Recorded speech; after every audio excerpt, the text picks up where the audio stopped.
This is Viva Fry. I'm Dr. Peter McCullough. This is Tom Luongo. This is Chuck Prodnick. This is Alex Kreiner. Hey, this is Brad Wall. This is JP Sears. Hi, this is Frank Peretti. This is Tammy Peterson. This is Danielle Smith. This is James Lindsay. Hey, this is Brett Kissel, and you're listening to the Shaun Newman Podcast. Welcome to the podcast, folks. Happy Tuesday. How's everybody doing today? Well, the number of ounces of silver needed to buy an ounce of gold now at near 30-year highs. Silver is now a bargain price when compared to gold.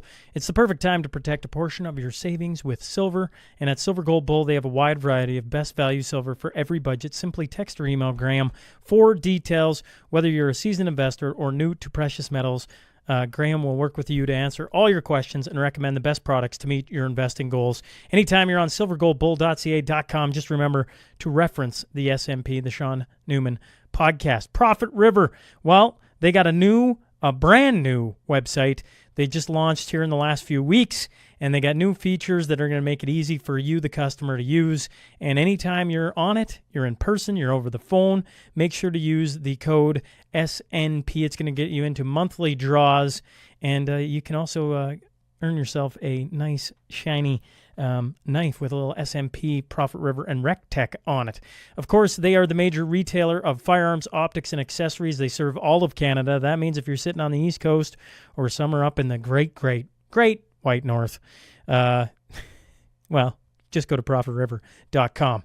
RecTech, for the past 20 years, they've been committed to excellence in the power sports industry. I was just talking to my brothers, of all people. They're talking about boats, and I'm like, boats? Well, you realize RecTech does boats. And they're like, RecTech does boats? I'm like, yeah. They're like, oh, well, maybe that's you. Maybe you've forgotten that RecTech has Lund boats. They also have pontoon boats, the Sea-Doo Switch. They got golf carts. They got quads and snowmobiles and side-by-sides, and the list just goes on. So make sure you stop in on the west side of Lloydminster. It's kind of become the unofficial border marker for the podcast crew when you're driving through Lloyd, and you should really stop in. They're open Monday through Saturday. Their showroom is downright impressive, and they got a whole lot more than you think. Just stop in at rectechpowerproducts.com or Monday through Saturday here on the west side of Lloydminster. Planetcom, when you're busy running a growing business trying to stay on top of the ever-changing world of information technology, well, that can be overwhelming to say the least, and they want to take care of that for you, leaving you to do your thing while they do theirs. For the past 22 years, Planetcom has been there to boost your productivity by proactively managing every aspect of your IT infrastructure, both in-house and in the cloud, not in the house, in-house and in the cloud. This ensures you're not too tangled up in technology to get anything done. They're going to leave you to do your thing so they can do theirs, making you look like $1 million. Just check out the ShaunNewmanPodcast.com and you'll understand why. And if you're looking for some help, go to planetcom.ca. Substack, it's free to subscribe to. We have the Week in Review on Sundays. And then we also have paid portions for, some people that want to support the podcast and what it's doing. Get a little bit behind the scenes access, some pictures, some updates from the new studio. The full Cornerstone Forum 2025 and 2024 are both there for paid members. So if that's of interest to you, you can go see it there. The new studio is coming here in 2025. We're looking for skills, labor, materials, money, and we got the value for value wall going on with names. And I was just talking to Kevin Damon, and he was like, when did you stop saying names? Okay, we'll get to some names. I tell you what, that's a good point. Here's some names who've been added to the wall. Leaf and Becky Anderson, Dexter Nelson, Earl Wally, Seth Bloom, Ben Trudeau, Scott and Alana Roatin. Who else we got here? We got Morley Muldoon, Don Valiant, Nancy Fleming, Scott. Oh, no, I already said Scott. Grant Milner, Tom Eichert, Kevin Damon, Ralph Damon, Louis Stang, Scott Petrie, Kirby Cohen, Dallas Zimmer, Robert Villeneuve. We've had some people out just working on it too. Cam Krabowski, Jim Henderson of late. And so there's been a lot of different people. Dallas Philippone sent me my body weight in coffee. I thought that was pretty cool. And so I've been, shout out to Dallas for doing that as well. Lots of different ways to get involved, to get your name on the Value for Value Legacy Wall. And, man, I'm excited to unveil this. I'm excited to be in the sucker, and we're getting closer. If you're interested in being a part of that, just shoot me a text. We'll see what we can do to make you a part of it. There's a ton of companies that have also hopped on. RecTech, Sam Kovac, who was just in town, Peter Moran, Harris Electric, Guardian, Crude Master, McGowan, Genix, AMC Electrical, Renegade Acres, Noble Floor Coverings, T-Bar One Trucking, and so there's lots of different ways. You can be a company, you can be a person. Just shoot me a text. All right, that's enough there. Let's get on. Oh, wait a second. If you're listening or watching, don't let me forget this. You're on Spotify, Apple, YouTube, Rumble, X. Make sure to subscribe. Make sure to hit the retweet button. Make sure to leave a comment. All these things help. And if you're really enjoying it, shoot me a text on the text line. Love hearing from you guys. And if you got a suggestion, shoot that as well. Trying to keep up with everyone texting and throwing out their ideas. And I just really appreciate you guys reaching out when you're enjoying something or when you dislike something. It's all good. All right, let's get on to that tale of the tape.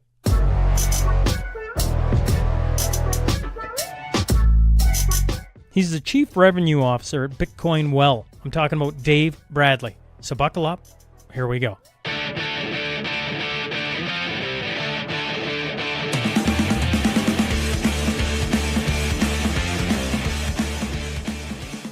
Well, welcome to the Shaun Newman podcast. Today, I'm joined by Dave Bradley. Dave, welcome back on, sir. Thank you for having me.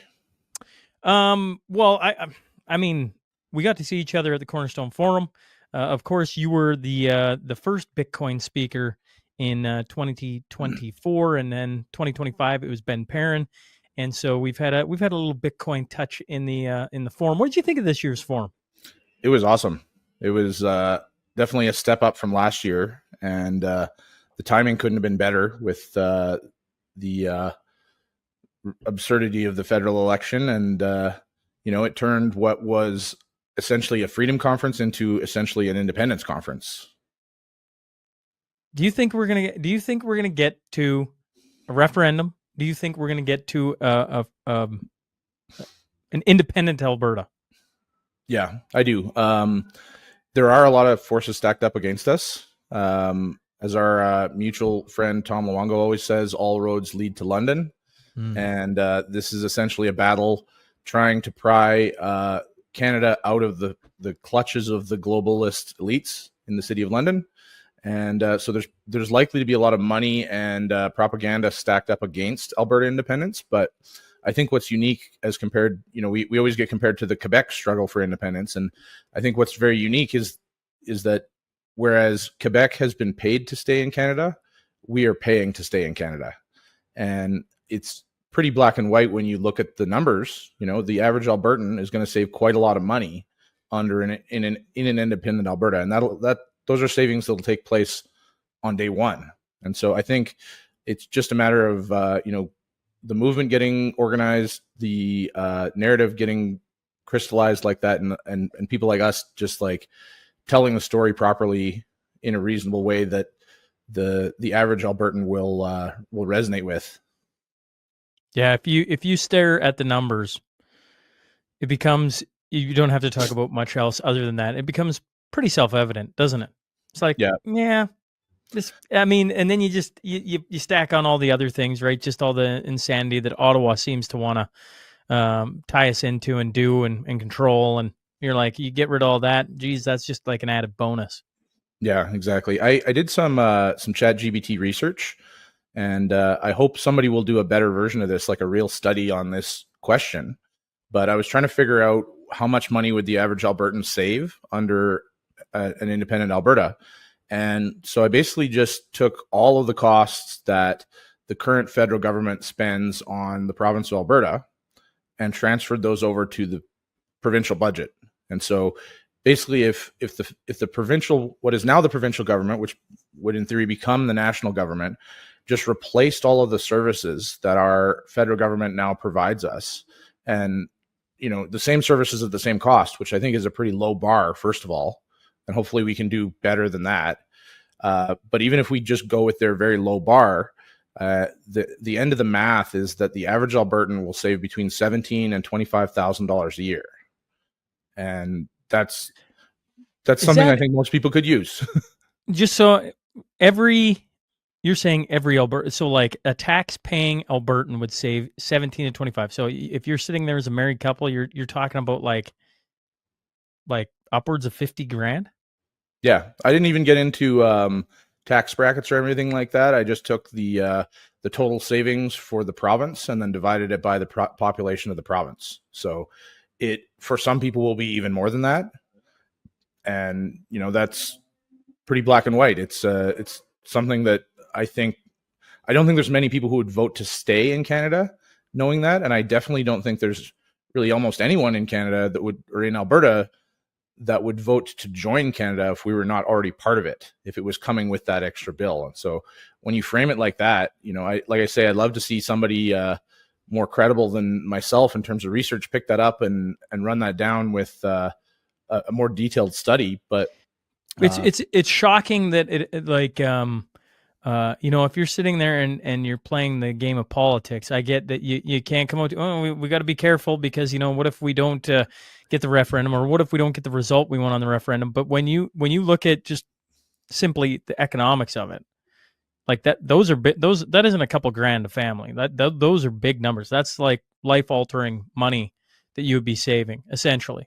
Yeah, and we're now all in this situation. Like most people are really feeling the crunch, right? The crunch of inflation caused by the never-ending spending of the Liberal Party and the money printing that backs that up has trickled down into literally everything.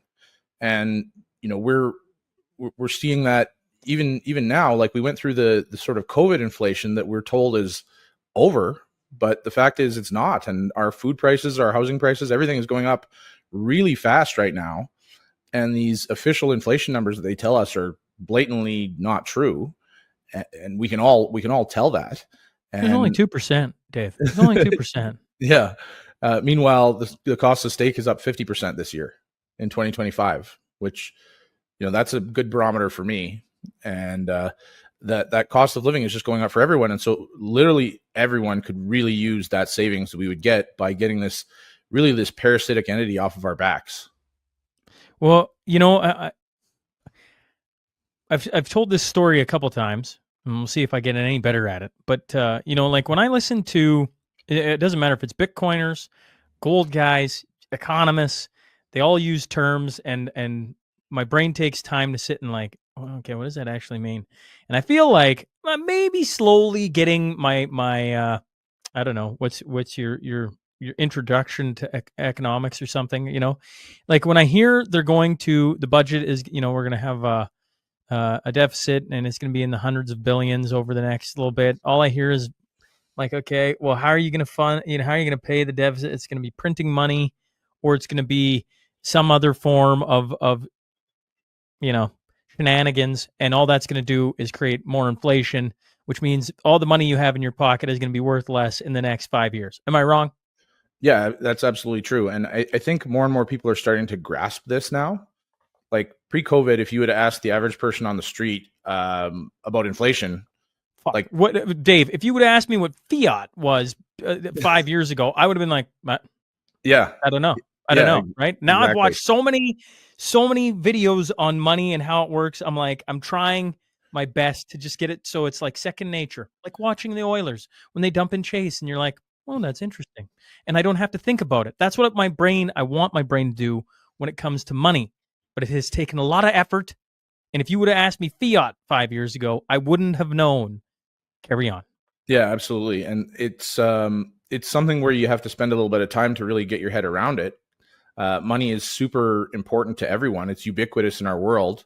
It's how we determine how we spend our time as a group, which is really, really important at the large scale. And yet most people don't really have much of an understanding of it. And even, as I say, years ago, almost no one had any understanding of it. But part of the silver lining of COVID and all of the nonsense that came with it, and all of really just the ramping up of the collectivism that we've seen from all of the sort of Davos, City of London affiliated nations of the world, where they've just really put the money printer into high gear, has driven home this problem of inflation. And it's gotten to the point where, you've been lucky enough to be pulled into a world where it's sort of piqued your curiosity to bring you down all these rabbit holes. But even if you didn't want to do that, the average person does not have the luxury not to care about inflation anymore, because it's hit them so hard in the pocketbook. And everyone can feel that literally the price of food is triple what it was 6 years ago. And that's not an exaggeration. That's just the way the world is. And so the silver lining to that is that a lot more people have woken up to this problem that the government is causing. And really, at the end of the day, when the government prints money, it's not coming out of nowhere. It's not coming out of thin air. There's only so much value in the whole world. And the money supply is supposed to be a representation of all the value that we're creating and providing to each other. And when you earn money, you're earning a portion of that total value. And when the total number goes up, the value, the purchasing power of the money that you're earning goes down. And so it's really just a game of math. And when the government prints money, the value for that money is coming directly out of the pockets of people who are already holding that money. I want to talk to you about Bitcoin for a second. Obviously, having you on, we're going to talk some Bitcoin. Yeah. I've been hearing from a lot of people who are not in Bitcoin that they missed the boat. Like, should have, it's already over, like I think in Canadian terms, it's like 140,000 roughly. And people see that and they're like, I just missed the boat. No point in buying Bitcoin anymore. It's already gone. Sorry, and I'm like, what are you talking about? I'm like, what's to say Bitcoin doesn't go to 1 million? I don't know the crazy number out there, but like some insane number. I'm like, we're in the first, 15 years, 20 years of Bitcoin. I'm like, extrapolate that out another 60. Do you think it goes down? Now, barring an EMP, barring some crazy cyber attack that I can't even begin to wrap my brain around, that just goes into the guts of this thing and destroys it. Okay. Like go insane world. Okay, fine. And we do live in an insane world. But like to the people that are sitting there going, I missed the boat. What's your thoughts on that? Yeah. So the first time I had this conversation was in 2011 when Bitcoin had run from $3 to $30. And I was meeting a guy at Tim Hortons to sell him some Bitcoin that I had mined in my basement. And he was like, oh, I can't believe I missed it. And he had missed that 10x from $3 to $30. But in retrospect, saying that you missed it at $30 is kind of dumb sounding at this point, right? So yes, I was like, at the time, I was like, I don't know. Like, I have no idea what the price is going to do. I still have no idea what the price is going to do, but it doesn't feel to me like you missed it. And then in typical Bitcoin fashion, a few months later, Bitcoin had crashed down from the $30 point to like $6 or something like that. Still much higher than it had come from. And this other guy that I was meeting in the same scenario was like, I can't believe it's dead. And I gave him kind of the same answer. Like, I don't know. I don't think it's dead. And I've had those exact same conversations at every single price point all the way up. So at $3,000, I was having this conversation with somebody telling them, I don't think $3,000 is the top. And I have the same answer now, right? So we're still, in terms of adoption in the early days, we're kind of at 15 to 20% adoption in the Western world in terms of people who have or do own Bitcoin. And we're just starting to see the tip of the iceberg of like the institutional money getting in. And so there's a lot of reasons to be bullish on the future demand for Bitcoin. And that's what determines this, is the supply and the demand, right? And the supply is not going to change. So if the demand goes up and the supply doesn't change, it's just math, right? And then the flip side to that is like, if you don't think Bitcoin is going to go up, does that mean you don't think the dollar is going to go down? Because as much as we love the price of Bitcoin going up, and everybody loves to talk about these price spikes, a big part of what's going on there is actually the dollar going down in value. It's not Bitcoin going up in value. And so both are happening at the same time. But as we've just discussed, the dollar is just very rapidly losing its value. It's losing its purchasing power. A dollar doesn't get you nearly as much as it did 5 years ago. Whereas Bitcoin remains unchanged. The supply has been set by the schedule the whole time, and there's no central bank. There's no Mark Carney that can suddenly decide to print extra Bitcoin with no oversight. And so really a bet on Bitcoin isn't a bet against the dollar. It's a bet against this current system of just printing and spending money with no accountability or oversight. And the thing is like, we're going to continue to print money.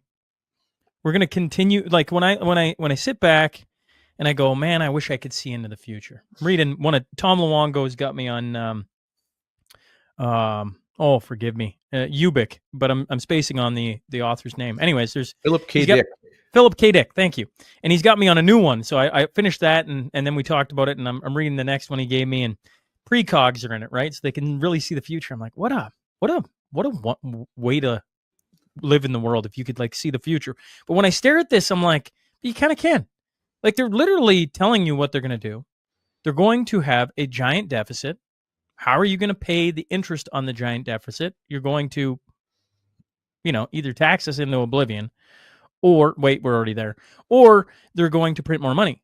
And all that's going to do is devalue our dollar, which means, if nothing else were to change, the price of Bitcoin is going to go up. Like, yeah. I mean, it's almost simple. You just got to wait the year over year to get there. But it's like, I was saying to Brett Olin, I'm like, I think I'm going to move on from sound money as a conversation at the Cornerstone Forum. And then the longer we talked about it, I'm like, I'm never moving on from the idea of like economics, money, because this is going to be a year over year over year. The same conversation is going to be playing out because the governments have continued to do the same thing. Unless something, can you imagine a government walks in and stop printing money and like, I can't see that ever happening, Dave, but maybe you have a different lens. Yeah. The long-term bear case for Bitcoin is that governments become reasonable and stop spending more than they don't say that while I'm drinking coffee. All right. You almost have me spit it everywhere. Yeah. So it's pretty easy to predict a very small number of things. And one is that the government will continue to steal from us and lie to us. And if you trust the government to stop doing that, then there's no reason to protect your wealth with Bitcoin. But if, like most people, you can see the fact that the government, especially the federal government as an Albertan, does not have the best interests of the people in mind, then Bitcoin is a hedge to this spending. And it's also a way to opt out of this system, because when you keep your money in Bitcoin, when you keep the value that you've earned with your time in Bitcoin, they no longer have the ability to siphon that portion of value away from you with money printing. And part of the reason that they need to siphon that away is all of the excesses, all of the wrongs that they do to us, right? They couldn't have afforded to pay for the RCMP to trample an old woman with a horse if they didn't have the ability to print money from thin air for free. They couldn't afford to crack down and shut down our pipelines. They couldn't afford to pay men with guns to subjugate us, put it bluntly, if they did not have the ability to print that money out of thin air. And we've seen examples of this, like in Venezuela, where they lost their ability to print money. Their currency went off the cliff and plummeted to basically nothing. And now the country is limited in their spending, in that they can pretty much only spend what they bring in. And that has made the country markedly more free, because the resources of the state are no longer virtually unlimited. What are your thoughts on El Salvador? I like what they're doing in theory in a lot of ways. A lot was made of the fact that they made Bitcoin legal tender. I don't like that or care about that. That I don't think money is something that should be delegated by the government. And so I don't care whether we have their help or permission to use Bitcoin. We don't need it. We don't need it in Canada or in Alberta. They didn't need it in El Salvador. And forcing people to use it doesn't really help anything. I do like that they have taken the very radical step of just arresting all the criminals. That seems like a pretty good way to make your society a lot safer. But and the nice thing in El Salvador is all the criminals had criminal tattooed on their face, basically. So it was very easy to identify the gang members. We don't have that luxury here, but it also kind of brings up the question of, like, are there a bunch of political opponents of the dictator there who have fresh face tattoos sitting in that super prison who were never members of that gang? So it's giving a lot of power to the state that we've seen invariably throughout human history. The state will abuse that kind of power when they have that. but it had gone so far in the other direction that somebody needed to do something. And like, I think that's kind of where we're headed here. You know what I mean? We're in our major cities in North America. We've reached a state of near lawlessness where a crackhead vagrant assaulting somebody is not even going to draw police attention. They're going to say, come down and fill out a form, and we're never going to do anything about that. Right. And so the most basic tenet of the state, what the state should be providing at the core, is the protection of our physical safety and property rights. And they're really not even doing that anymore. They've really just twisted into this entity that's just there to siphon money out of us. And it's actually in some ways in their best interests that we continue to live in an increasingly unsafe society. And they're very incentivized to continue to create, more problems, the next emergency, the next thing that they need additional powers and additional money to crack down on us with. So I see El Salvador being like a little bit ahead of the curve in that they've taken some rational ideas, but I don't trust them one bit. I'm not going there. They've tried to lure a bunch of Bitcoiners there, and that seems a little bit like a honeypot to me. They're like, hey, come to El Salvador, bring all your Bitcoin. We promise you it's safe. And I don't trust them any more than any other government. Yeah, fair points. When you talk about it doesn't matter if the government pushes for Bitcoin. I forget. There was Pierre Polyev who that's a couple of years ago now, started talking about Bitcoin, and then it did a big drop, and everybody made fun of him and really ragged on him for that. But I remember Daniel Smith talking about Bitcoin should become a hub in Alberta. Your thoughts on government officials talking like that? Like, does that get you excited, or you're like, no, I don't want them anywhere near what Bitcoin's doing? Yeah, well, I don't want them to regulate anything. I don't want them to tell us how to use Bitcoin. I don't want them to tell anyone that they have to use Bitcoin. I do think as long as the provincial government is going to exist, that it would be beneficial to all Albertans if the provincial government held some of its long-term savings in Bitcoin. And that's for just the same reasons that the average individual can benefit from holding their long-term savings in Bitcoin. We can avoid that inflation. But the next step past that could end up being very important is that Bitcoin could represent a pool of funds and a savings tool that the provincial government can hold that cannot be seized or attacked by the federal government, because we have no idea how messy this thing's going to get as we go down the path of independence. And I don't think there's a limit to how far these globalist liberals will go to keep their cash cow milking, essentially. And so everything from freezing the assets of the province to blocking transfers in and out of the province in terms of money transfers, those things all could be potential situations that arise down the road. And just being ready for that, holding money that they can't control and they can't pervert, is I think a potentially big step. So I have heard some rumblings that there's a potential that the government of Alberta is going to be looking at a strategic Bitcoin reserve, and that's kind of getting into the news lately. There's been about a half a dozen states that have tabled laws pushing towards a strategic Bitcoin reserve for the states, and we're seeing a massive influx on the corporate side with large publicly traded companies moving into holding large stockpiles of Bitcoin. And the market is seeming to respond to that. The market is agreeing that this is a better way to hold savings in the long term. So I think it's probably a pretty good idea for the province of Alberta to be putting as much money as we can spare into Bitcoin, basically. And I think oh, sorry, no, finish your thought. Yeah, we should be in a situation like Norway where we're sitting on a multi-trillion-dollar sovereign wealth fund, if not for the fact that money had been siphoned away by Ottawa. And so putting it into Bitcoin is one way we can prevent that happening in the future and at least move in that direction. Okay, so as you're talking about a province and like finding a way so that when you can see the eventuality of where we'll go and who will attack us, and maybe putting some things that they can't attack, I'm just like, I see the SMP, and I'm like, is it going to get easier or harder in this country to do what I do? I'm going to assume harder.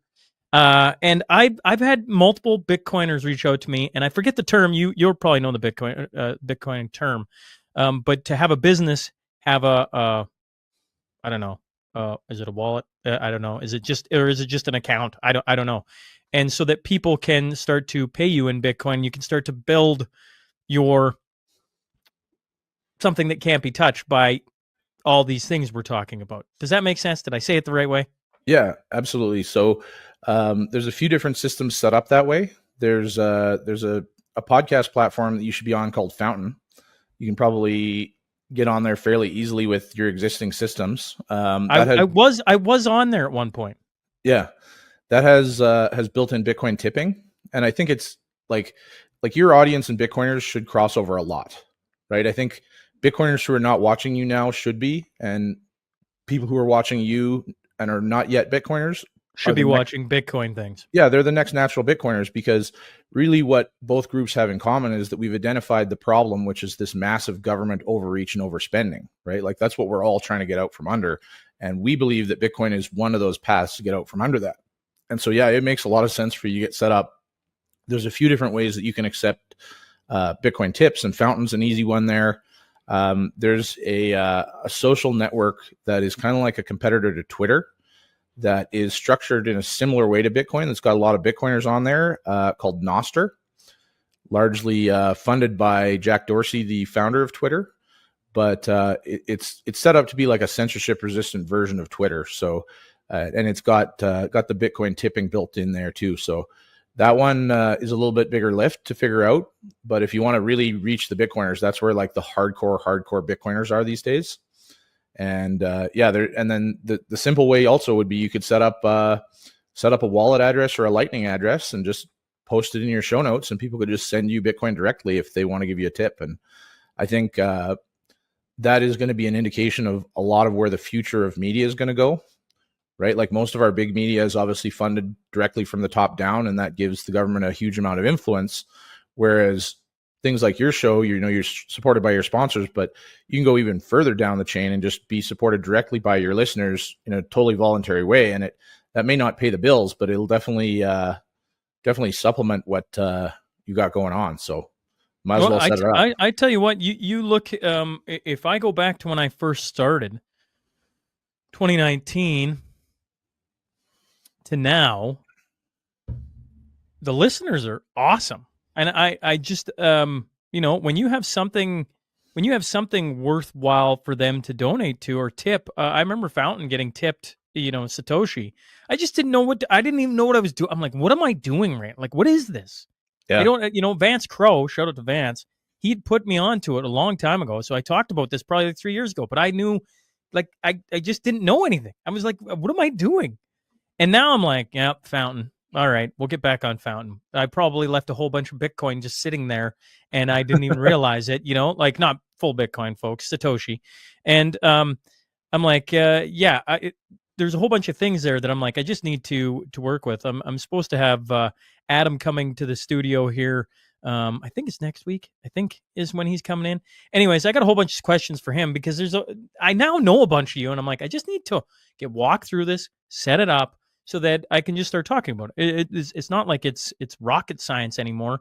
Certainly when I first started talking to people, my brain's going to melt trying to figure out how to get a Bitcoin wallet. But having the right people around makes it actually pretty straightforward, if I'm being honest. Yeah, it's really easy to get set up these days. We can shout out our friend Ben that you mentioned. He's got the YouTube channel BTC Sessions, and he has a tutorial for basically every single Bitcoin product.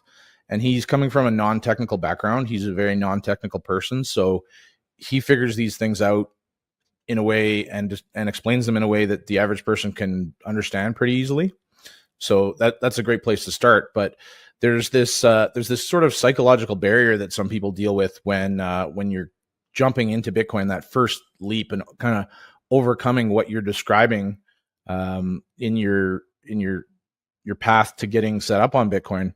And it's part of the change that I think we're going to see throughout society that is going to be brought on partly by Bitcoin, but partly by the change in, I think the nature of what what the nation state is going to mean to us in the long term. And I think we're moving back into an era where personal responsibility is going to be a lot more important. And, we have the saying in Bitcoin, be your own bank. The fact is not everybody wants to be their own bank because everybody's kind of conditioned to be in this system where things are set up for you and the work is done for you and you don't really have to turn your brain on to get your bank account working, right? And Bitcoin probably takes about an hour of your time and your attention to actually figure out and set up properly. And you're going to need to pay attention. It's not hard to do, but it is a personal responsibility that rests with the individual. And if you screw it up, you can lose your money, right? And so you just got to pay attention and be careful. And ultimately, at the end of the day, it's like I say, it's up to the individual. And I think that is something that hopefully resonates with your listeners, because I think there's a lot of people in this group that do value personal responsibility and individualism. And this is just one more step in that direction. Yeah, well, I'm just learning it's not a race. Like, I mean, don't get me wrong. Would I have loved to have been in Bitcoin in 2011? Certainly. In 2019? Certainly. When I first met Steve Barber and interviewed him in like 2021? Certainly. Right? Like, but at this same token, I'm like, but I had a whole bunch of stuff that I was wrestling with, and Bitcoin was just off in the periphery, right? Just as gold was, just as a lot of things were. And the thing is like you just keep kind of building your arsenal or your tool belt, and you just keep adding. And at times you can add in a lot, and at times you're like, man, I'm overloaded. And the Bitcoin thing just keeps coming up. It just keeps coming around. It's very the more conversations I've had actually with Brett Oland, and actually Nick from Silver Gold Bull as well, right? We just started having all these conversations. You start seeing what the government's doing. You can just predict it. You can just start to see that it's going to happen. It's going to happen again. I remember interviewing like Doug Casey and him just being so matter of fact as an older man, just like, no, the government's going to do this. And you're like, how do you know that? And then here you sit and you're like, oh, this is going to be like the next 40 years of my life, isn't it? Like, this is literally going to go on rinse and repeat. You have the Bitcoin Rodeo coming up here at the end of June. Walk me through it. This is, what year is this for? Is this the because I know you had it back before COVID, yeah. I think. Like, how many years is it now? Walk everybody through it. Yeah, so the Bitcoin Rodeo is a Bitcoin conference we do in Calgary here. It's going to be at the Grand Theater on June 28th and 29th. We did the first one in 2018, and then we didn't do it for a few more years. We brought it back 3 years ago. So this is technically the fourth Bitcoin Rodeo, and it's a pretty interesting conference. I go to a lot of Bitcoin conferences, and I'm obviously biased, but I think this is going to be one of the best ones in terms of the quality of the content that we put out there. We're doing a lot of content focused on Bitcoin's place in an independent Alberta. We're also doing a fair bit of gold content. So, I think there's a natural overlap between the gold bugs and the Bitcoin people. And sometimes those groups butt heads because, they're both looking at it as I've got my bag and you've got your bag and which is a better investment kind of thing. But really, like I say, they're both trying to solve the same problem, right? And so I think gold is something that Bitcoiners should accept, and I think Bitcoin is something that gold people should accept. And so we're doing some content in that vein, and just a bunch of stuff on where Bitcoin fits into the real world. So we're talking about how fiat, as the opposite of Bitcoin, has twisted a lot of our systems in the world, and really, it's gotten into our healthcare, it's gotten into our personal relationships, it's gotten into basically every element of our lives, and has twisted the incentive systems on basically everything.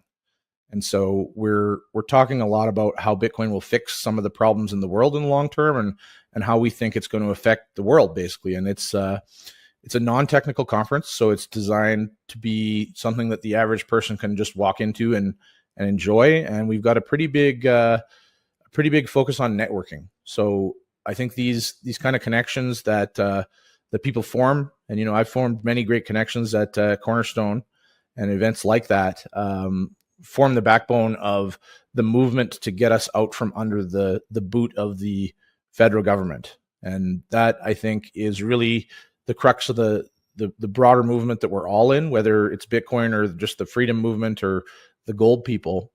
We're in this change where you and I grew up, we're about the same age. We grew up pretty much believing that the government had our best interests in mind. I The believe that government, until about 2021. I was a complete and utter moron. Yes. yeah. So due to Bitcoin, I stopped believing that a little bit sooner, but I still I went through my entire 30s believing that, and I was raised with that belief in mind, and we all were, right? We all were taught that these are the special people that control what happens, and we never really were given a reason to question why it is that they have power over us.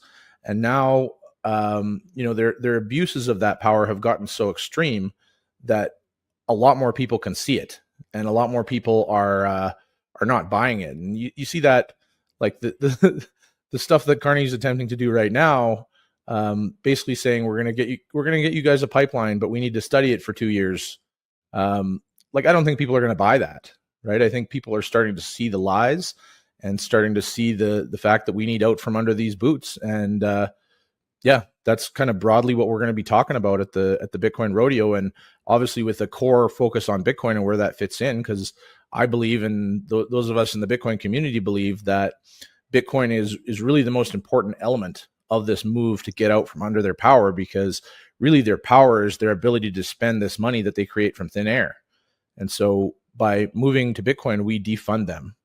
And that's the gist of the conference. It's going to be a great time. I think it's like I say, 2 days on the weekend, and we got an awesome list of Bitcoiners and some people from the freedom community, and it's going to be a very good time. And it's looking like we're going to have a pretty good turnout. So you can get tickets at bitcoinrodeo.com if you're interested. Yeah, bitcoinrodeo.com. I'll put it in the show notes, folks. So if you want to buy tickets, you can go there.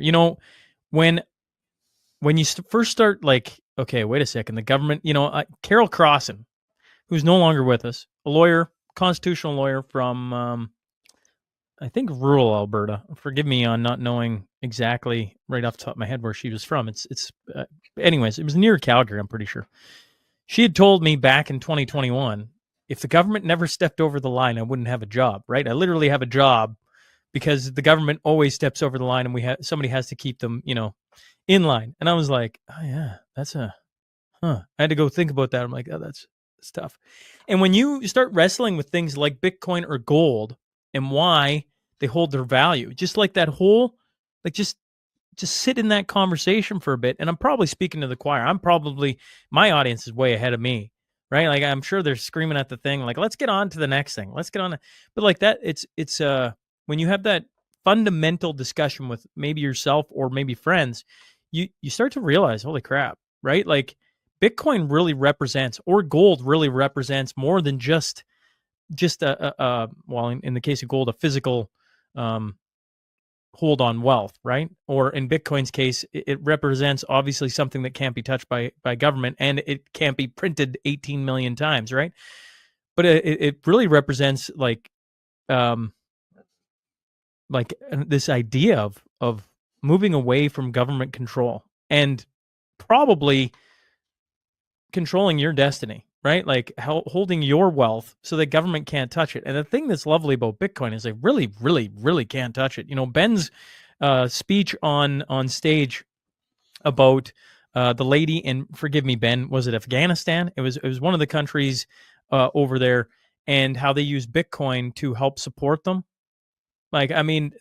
That's pretty freaking impressive, and the same thing with the truckers, right? The truckers, they're getting funds. Then we start freezing bank accounts. They freeze any Bitcoin. Well, they can't. It's a very, there's a philosophical discussion to be had around gold and Bitcoin. It's more than just, what does it represent? And I'm sure the same could be said about fiat as well, Yeah. So it's interesting that you mentioned the line, when the government crosses the line, right? And for most of history, and really the last 100 years have marked the money printing era, the era where the government has grown to a much more massive extent than it ever has before, and they've really taken a greater role in the world and consumed more of the resources of the world than they ever have before, right? But up until just pre-COVID, the governments of the world, the globalists really who run this this racket of looting us with money printing and debt, have been very good at not crossing that line. And my homegrown personal conspiracy theory is the 2019, I think, era was the paper straws. So, you get this video, this 5-year-old viral video of a turtle with a straw stuck up its nose, goes crazy. And then somehow within 2 weeks, every bar and restaurant in the world has switched over to paper straws, which all of us who have used paper and straws can tell you is a stupid idea, right? Like you can't transport water with paper. So I think they tried this, they rolled this thing out, and it was suspicious to me that they had the supply chains all set up to provide this many paper straws to the entire world in advance of that turtle video. But I think they tried this thing and they're like, yep, this is a measure of how much shit will people eat in the name of virtue signaling.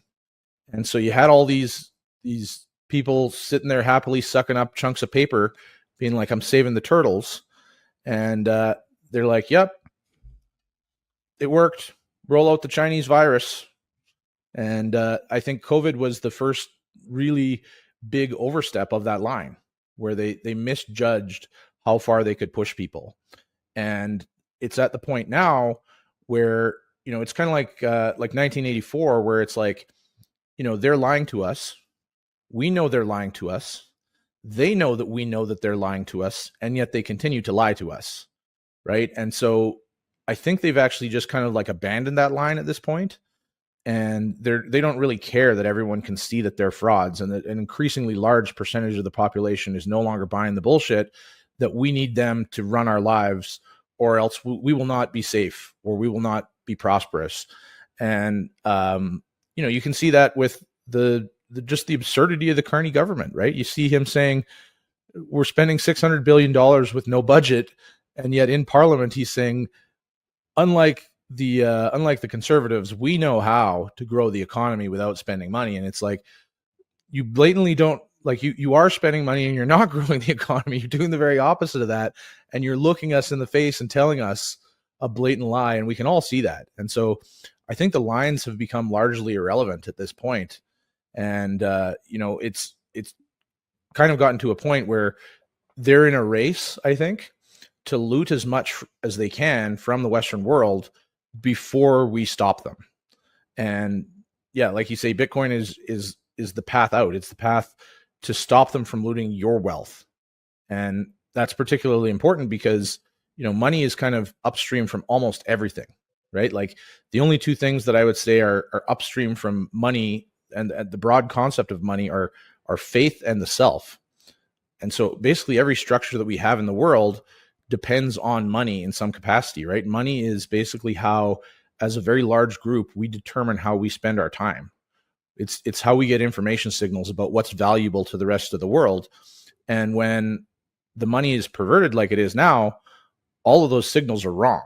And so the end result is that the incentives of those who print the money seep into society rather than the incentives of those who earn and then should be allowed to spend that money.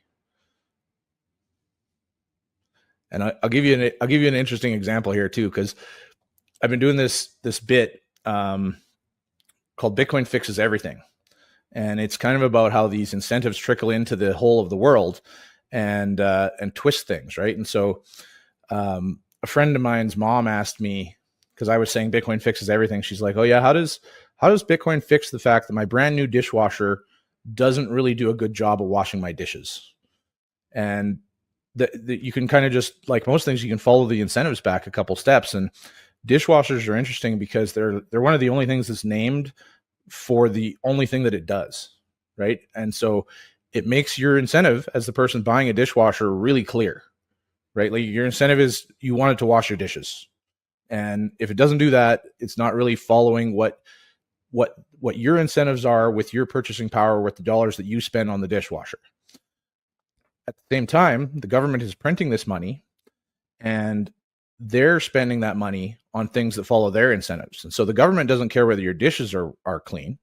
The government cares about a couple things. They care about creating bureaucrats, creating more jobs for bureaucrats, and they care about following their sort of policy narratives. And so from the government's perspective, what they want is for your dishwasher to use less water and less power. But it turns out water is super useful for washing dishes. And so the government creates these ratings agencies that now have a say in what kind of dishwashers get made. And so, on the one side, your purchasing power should be giving you a dishwasher that washes dishes. But instead of that, you're getting a dishwasher that uses less power and has a sticker on it. I can't believe you brought up dishwashers, because I was just thinking to myself, explain to me, because I'm like, my dishwasher, which we just got, sucks. I'm just like, I have to wash the dishes before I put it in. Otherwise, it doesn't get them clean. And you just...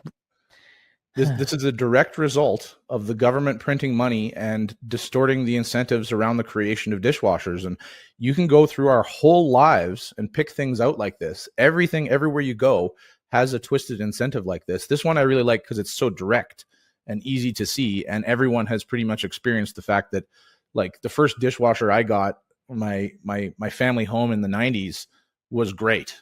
Like, it really lasted and lasted forever.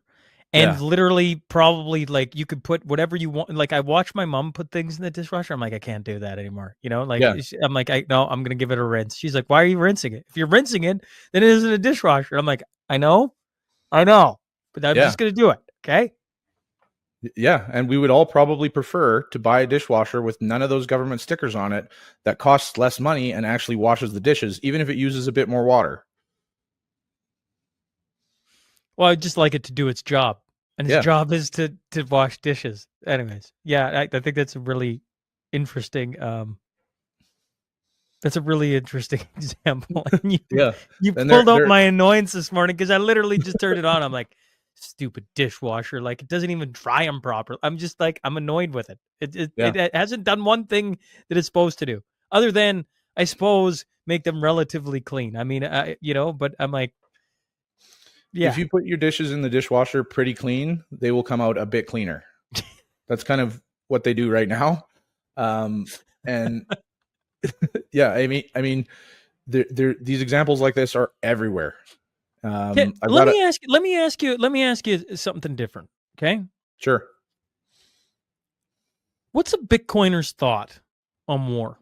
And the reason I bring that up specifically, obviously, is probably relatively evident. You got things going on in the Middle East, but I've been staring at Russia-Ukraine now for, like, it's got to be 2 years that Tom's been on, Alex has been on. We just did a series, of interviews last week on, basically, Russia gets attacked by the Ukraine. It's this coordinated attack. They hit their nuclear bombers, and you're like, what is going on? This is wild. What's a Bitcoiner's thought on how the world elites are pushing us towards a World War III at ever increasing pace? It's like they don't care the fallout of what comes from people getting blasted with nuclear armaments, like bombs going off everywhere. And everybody if some people try and downplay it, I'm like, I don't know how you can downplay this. They push the button and, like, we're in a completely different world, folks. And what's a Bitcoiner's thought on how war's playing out? So just like everything else, war is downstream from money. And so, you can kind of look back at the history of war pre the invention of money printing.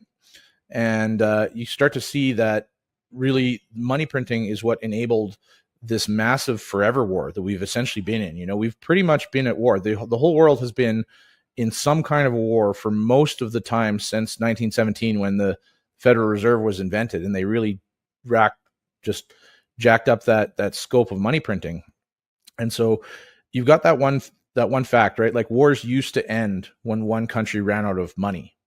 And that actually was part of the fall of the Roman Empire, was that they could no longer provide coins for all their legions, and they started to exercise essentially a form of money printing. They started to make smaller coins, and eventually the troops in the colonies would no longer accept those coins, and so they were not able to pay for their own version of the forever war. And so that's kind of the trap that we've gotten into here, where these elites can print the money for free, and so the actual cost to them to send people to war is nothing. Right? Like, it's not like they're spending their own money the way that a king would have been spending his money on his army 500 years ago. these globalist elites are spending our money to send us to war. And they've seen really since, the Great Depression and the fact that World War II pulled us out of that Great Depression, they've used war as an economic stimulus. And at the same time, it's a way for them to siphon value away from the people, right? They go to war, it's going to be a massive expense. It's the biggest emergency possible. And all the resources of society have to be turned to this thing that they say that we have to do to keep this magical concept of freedom alive. And, if we don't print money, give that money to the military industrial complex, and then send our people to die in a foreign country, then we're no longer going to be free. And so I think in a roundabout way, Bitcoin and the removal of that money printing power from those elites is going to bring the concept of war back to reality, in a sense that if they want to go to war, they're going to have to pay for it, right? And Bitcoin doesn't remove the ability for governments to tax us, right? Like, they can still show up and take your stuff. They can still show up and take your resources, and they can still use violence to remove you from your resources. But it changes the logic around that, right? Right now, they don't have to look us in the eyes when they want to steal that value from us. They just have to flip the switch and turn on the money printer.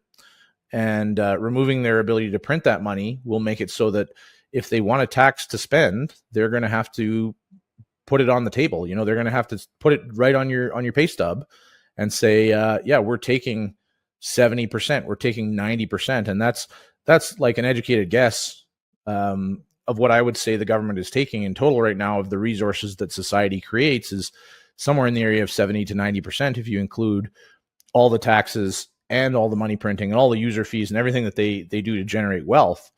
And I think if people saw that and saw, hey, the government's taking this massive percentage of my paycheck, they would be a lot less likely to support a foreign war that they saw that they had to directly pay for. And I think we're on the flip side in this spot where the impact of Bitcoin in this sort of global political power balance is kind of yet to be seen. And there's very likely to be a rush at some point as governments realize that the loss of their ability to print money to fuel war is permanently removed.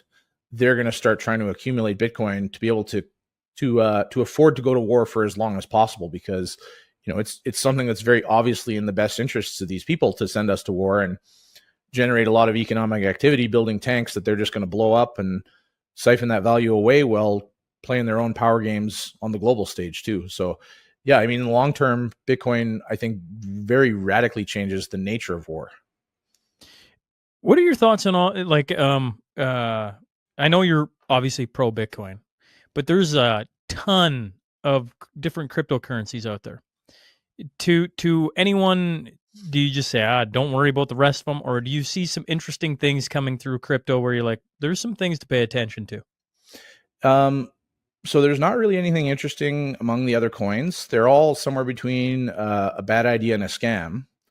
And at the end of the day, they all kind of come down to one thing, and that's control. And the thing that makes Bitcoin so novel and so valuable is the fact that there is no control. There's no one in charge of Bitcoin, whereas every other coin out there has someone in charge, right? And most of the people who founded these other coins have become billionaires. And whoever founded Bitcoin would have $100 billion worth of Bitcoin today if they were still alive or still around, but we don't know who that is. And so the creator of Bitcoin leaving so early in the creation of the project really just removed any kind of social control that would have been held over the project. And so if the government wanted to force us to print more Bitcoin, there's nowhere for them to show up. There's no headquarters that they can go after. There's no foundation running the thing that they can go after and say, we're going to use our monopoly on violence to force you to print more Bitcoin.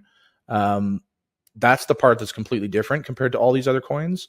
And so, yeah, a lot of the other coins are more like a symptom of the fiat disease and what it's caused to our markets, where, and I've talked to a lot of people that are sort of in these kind of situations. Somebody who's 70 years old and has saved up $300,000-$400,000 for their retirement and has now realized that's really not going to be enough. because of the inflation, because the purchasing power that they have lost on their savings.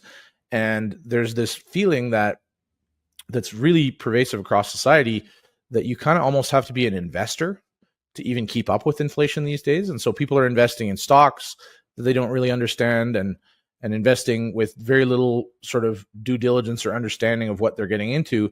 And that's no different in the crypto space. This is a function of people just chasing gains that they've seen others have. And, people make money trading crypto. People make money on these coins, but that's not because there's anything good underlying them. There are no fundamentals that make them valuable, because at the end of the day, they just have a group in charge who can just decide to print more. So they're not scarce. They're not valuable. And really, you can make money on those, but the odds are better on roulette. I made a bit of money on roulette. Yeah. I mean, if I'm being honest. Yeah, I mean, I know a few people who've. I'm up lifetime on roulette, but I would not recommend it as a good. I wouldn't recommend strategy. it. Believe me, the reason I'm up on roulette is because I don't play it all the time. I literally, throw $50 down, and over the course of an hour, I'm like, holy crap, I'm up a bit. It's time to leave. I'm probably the worst form of gambler out there. Casinos definitely. I'm not their mainstay. They're not attracting me. I was just in Calgary looking at venues for next year, and one of the ones I was touring was Grey Eagle. And I didn't realize Grey Eagle, you can smoke in there. And so, I haven't been drinking now. It's over 6 months. And I was sitting in there at, 9:00 on a Monday night. And I'm sitting there and I'm like, holy crap. I got to get out of here. The amount of smoke in that place. And I remember thinking that was cool once upon a time. Oh, that's so cool. You could sit and guys are smoking a cigarette or a cigar, or, they're vaping, and everybody's just whatever. I came out of there and I'm almost high. I'm like, I can't do that. I can't sit and play blackjack with somebody chain smoking right beside me. My head was just throbbing. I'm like, anyways, that's a complete side story. Yeah. The equivalent to that are the crypto traders sitting there popping Zins. Is that the crypto trader version? Is Zins? Yeah. Or vapes, I assume. Okay, well, I tell you what, is there any final thoughts you have before I let you out of here? Bitcoin Rodeo coming up at the end of June. Way to go get tickets, folks. BitcoinRodeo.com. Is there anything we haven't crossed? I don't want to kick you out because I enjoy talking to you, Dave. Right. But if there's nothing else, I'm like, okay, well, I'm looking forward to running into a few different people. Is there anyone, you had JP Sears last year. Is there any headliner this year coming in? So we don't have a headliner like that per se, but we have some really awesome speakers, especially from the Bitcoin space. And the one panel that I'm the most excited for, we've got my good friend, founder of my co-founder at Bull Bitcoin, Francis Pouliot, is coming to speak on that panel. We've got a guy named Eric Cason who's wrote a book called Crypto Sovereignty, a very well-known Bitcoiner. And another guy coming all the way from Sweden, Knut Svanholm. And those three guys on that panel are probably three of the only people that I know who hate the government more than I do. And it's going to be moderated by another friend of mine, Nolan Bowerly, who we have a weekly podcast with a bunch of Bitcoiners called The Breakdown on Rumble, that we talk about Canadian politics and everything like that from a Bitcoiner's perspective. He's going to be moderating that one. And the topic of the panel is basically, does the state have the right to exist? Does the government have the right to do what they do? Do they have the right to tax us? I didn't opt into this. I didn't sign up for their ability to tax me. And I don't know anybody who did. And the concept of citizenship, going back to its invention at the Magna Carta, was supposed to be an opt-in. And we're now no longer in that situation. And so we're taking some hard looks at things like that. And I think that one is going to be just absolute fireworks. So that's that one, when you're putting together a conference, right? I always go to hockey. I always think it's like putting together Team Canada, and you're sitting there and you're Wayne Gretzky back in the day, and you're like, oh, I could put Mario over here, or I could put this guy over there. Where am I going to put all these people? And But I feel, when you're putting together, it's like, oh, this should be, that's going to be a fun group. And when you can do that multiple times, you're like, this is going to be fun. Like, people are going to have fun here. If nothing else, there's going to be some electricity on the stage. So that's cool. Because one of the things I enjoy about going to another person's conference is if I know everybody, it's not that I'm not going to enjoy it. I'm like, I just want to hear a new thought. I just want to go in, and it doesn't mean I don't want to hear, somebody I've heard 6 times. They can be a phenomenal speaker. Jordan Peterson, right? I've seen him live now like 4 times. He's a fantastic speaker. But at some point, I just want to hear some random person from Sweden, as you've pointed out. And I'm like, I wonder what they're going to say. That's going to be, And I find when I'm going to somebody else's conference, if there's like 15 people I don't know, I'm like, that's going to be fun. Because they could all suck. That's a possibility. Or they could all be electric. And as a podcaster, I'm like, this could be fun because I might not know a single soul there, which is like huge opportunity to be like, who is that? I want to sit with that person. Yeah. Newt would be a guy who would be great to get on your show if we can work it out while he's here too. He's one of my favorite people. He's awesome. He's a great speaker and does not care. He does not hold back what he's going to say. So he's a very interesting guy. Well, and coming from over there, he's going to have some interesting perspectives on, because a lot of us in COVID looked at Sweden and went, look at them. They're doing it right. They just do it. And it'd be interesting to see what he says, because they're also the country right now that is offering, I think it's 32,000 euros to recent immigrants to go back home. Yeah. Crazy. Right. So you think about where Sweden's at now. Interesting times. Even more than Albertans would save in an independent Alberta. Yeah. Something you said there made me come up with a good parting thought here to sort of steelman the argument for Alberta staying in Canada. You mentioned Team Canada, and that's the single best argument that I've heard for Alberta staying in Canada, because realistically, if we leave Canada and we're an independent nation, it's going to take us a decade probably of, properly funding our hockey systems, which we'd be in a really good position to do if we're not paying the federal government. But it will be very difficult for Team Alberta to compete on the world stage. And so you should vote for Alberta to remain in Canada if the hockey team is worth more to you than $25,000 a year and your personal freedom. Believe me, when I went down this road, Dave, I'm like, this means Canada is going to lose Alberta for. And here's the thing: it'll take us a while to get to the world stage. I disagree. I think we'll be there like almost immediately. I think there's enough good hockey players in Alberta to be legit. Now, can we win against the rest of Canada? Okay, that might be pushing a bit, but I think can we beat Switzerland? Yeah, I think we can beat Switzerland. I think almost any province here in Canada, if they went alone, would be a force to be reckoned with. That's my thoughts quickly. Now, on the whole of Team Canada, that is one of the, and people can talk about bread and circuses. I always get they always try and rattle me with Shaun. It's just bread and circuses. And it's like, I'm a hockey player. I grew up in this culture. One of the proudest moments I have as a Canadian, because I didn't go fight in any wars. So, with Jim Sinclair and Willie who were in, they talk about that. I don't have that. What I have is fond memories of watching my favorite hockey players get together, wear the maple leaf, and go beat the crap out of other teams and win the gold medal. Those are like some of the happiest moments I have as a Canadian. That's a really sad thing to say all at the same time, right? Because the rest of the time, we're changing the national anthem. We're taking things out that I respect and understand why they're there. We're constantly doing things culturally that do not in any way have my values associated in them. And so, like, when I think about the saddest thing of Alberta became its own country, just boop, it's done. Tomorrow you press the button, easy, done. I'm like, how do we get our Alberta hockey players to still be part of Team Canada? Because I'd be an Albertan, but I'd still be rooting for Team Canada. It's a sad thing to say. So the thing we have to do, Dave, is Saskatchewan's going to come with us, and probably Manitoba, and then eventually BC, and we could have Western Canada, and we'd probably be think of the dub versus the OHL and the Q. I'm like, I'll take our chances.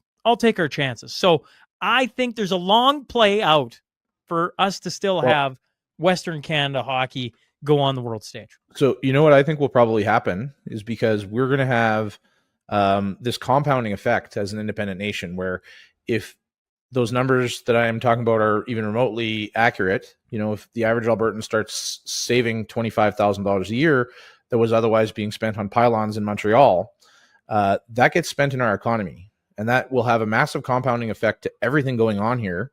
We're taught, one of the only things we're taught in school about finances is the so-called magic of compound interest.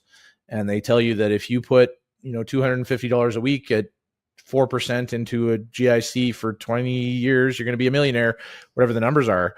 But that works in reverse too. So when they're stealing this $17,000 to $25,000 a year from us, this is something that Albertans are not reinvesting in our businesses. It's not something that we're spending at our neighbors' businesses. And the wealth creation that would have happened from the snowball effect of all that money being recirculated into the economy is lost.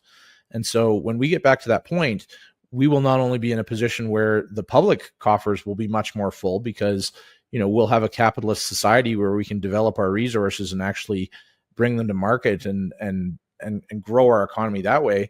But all of our other industries will be boosted as well. And so the inevitable outcome of that will be there'll be a lot more money, whether it's public money or private money, going into things that matter to us, like hockey development. And I don't even think we need to include all those provinces, because what will end up happening is the best hockey players will end up moving here. I was going to say, actually, what will attract is the people you want that are outspoken and don't trust government and are the go-getters, the entrepreneurs, on and on and on. And I'm like, they'll all come. You build it, Dave. They'll come.